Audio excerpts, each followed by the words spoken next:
Hi guys! Ngayong gabi. So, kusog man ang kuwan guys. Kaya bagay sa magluto taog. Atay batikon. Pero actually, wala siya atay kay batik. Wala na siya batikon. Atay ramis siyang gipalit. So, itong kilong gipalit guys. So, mga guys, ang gipalit. Atay. Yung atay pa guys. Yung dito atay. Sama na. So, 200 na ang kilong guys. Papalit ako nga guys. Kaya para sigo sa kamo ang mando ha. Kaning hapon niya. Nakakamahaw pa sa kuwan. Sudan na. Ako rin siya butang suka guys para kawa sa lamsa.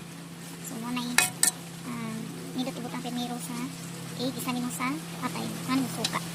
So nabutangan na ako suka guys. So wat taon na ito siya og tubig guys gamay na patis din atong tiplahan guys. So itong manuluto na guys.